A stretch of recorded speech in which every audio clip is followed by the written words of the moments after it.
آیت الکرسی قرآن حکیم کی آیتوں میں سے عظیم ترین آیت ہے۔ سنن ترمذی کی حدیث ہے، اللہ کے رسول صلی اللہ علیہ وآلہ وسلم نے فرمایا، ہر چیز کی ایک چوٹی ہوتی ہے، قرآن کی چوٹی سورہ بقرہ ہے، اور اس سورہ بقرہ میں ایک ایسی آیت ہے جو تمام قرآنی آیتوں کی سردار ہے، اور وہ آیت الکرسی ہے۔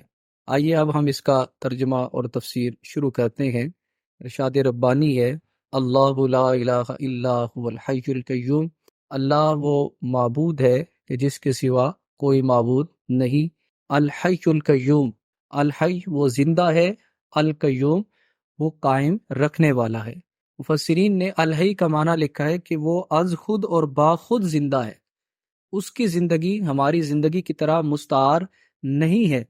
ہماری زندگی کی مثال تو جیسے بہادر شاہ ظفر نے کہا تھا، عمر دراز مانگ کر لائے تھے 4 دن، 2 آرزو میں کٹ گئے 2 انتظار میں۔ تو اللہ تعالیٰ کی زندگی حیات مستعار نہیں ہے، وہ کسی کی دی ہوئی نہیں ہے۔ پھر اللہ کی زندگی میں کوئی ضعف، کوئی احتیاجی، کوئی بیماری نہیں ہے، وہ اپنی جگہ زندہ و جاوید ہستی ہے، اور باقی ہر شے کا وجود اس کے حکم سے قائم ہے۔ القیوم کا معنی بھی یہ ہے کہ وہ کسی کا محتاج نہیں ہے، بلکہ وہ ساری کائنات کو قائم رکھنے والا ہے۔ لا تاخذہ سینۃ ولا نوم، اس پر نہ اونگ غالب آتی ہے نہ نیند آتی ہے۔ آج کے پرسپیکٹس میں اگر گفتگو کروں تو جگہ جگہ ہم نے کیمرے لگا رکھے ہیں، اور یہ لکھا ہوا ہے کہ کیمرے کی آنکھ دیکھ رہی ہے، تو یہ اسلامی عقیدہ نہیں ہے۔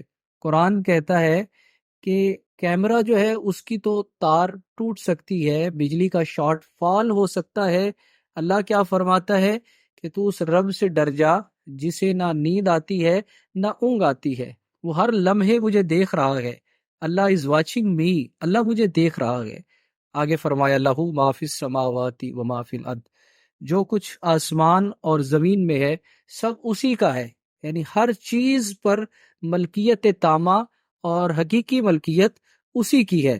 من ذا الذی یشفع عندہ الا باذنہ، کون ہے جو اس کے حضور کسی کی سفارش کر سکے مگر اس کی اجازت کے ساتھ۔ اللہ کی بارگاہ میں کوئی کسی کی شفاعت نہیں کر سکتا، ہاں اذن ربی ہوگی تو پھر ہی شفاعت ہوگی، اور اذن اللہ کے رسول صلی اللہ علیہ وسلم کو ملا، اور جناب رسالت مآب صلی اللہ علیہ وسلم نے خود فرمایا، شفاعتی لأہل الکبائر من امتی، کہ میری شفاعت میری امت کے بڑے گناہ گاروں کے لیے ہے۔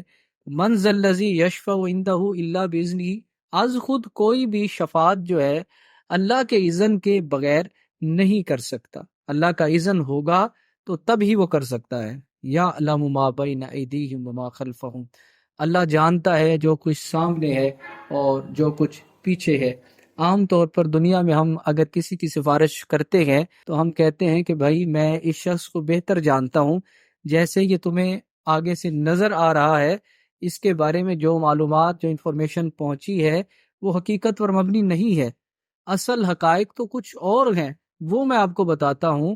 لیکن یہی بات اللہ کے سامنے کون کہہ سکتا ہے؟ اللہ تو فرماتا ہے کہ یعلم ما بین ایدیہم وما خلفہم، مجھے آگے کا بھی پتہ ہے اور مجھے پیچھے کا بھی پتہ ہے۔ ولا یحیطون بشیء من علمہ الا بما شاء، اس کے علم کا احاطہ کوئی نہیں کر سکتا سوائے اس کے جسے وہ چاہے۔ اللہ کا علم جو ہے وہ لا محدود ہے، اس کی کوئی لمٹ نہیں ہے۔ انسان کا جو علم ہے وہ محدود ہے، اس کی ایک لمٹ مقرر ہے۔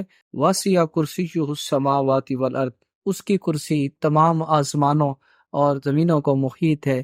یہاں مفسرین نے کرسی کا ایک معنی یہ لکھا ہے کہ اللہ کا اقتدار، اللہ کی اسٹیٹ، اللہ کی قدرت جو ہے، اس کی اتھارٹی جو ہے وہ تمام آسمان اور زمین کو گھیرے ہوئے ہے۔ ولا یعودہ حفظہما، اور آسمان اور زمین کی حفاظت اللہ پر گراں نہیں گزرتی، اللہ کے لیے کوئی مشکل نہیں ہے، اللہ تھکتا نہیں ہے۔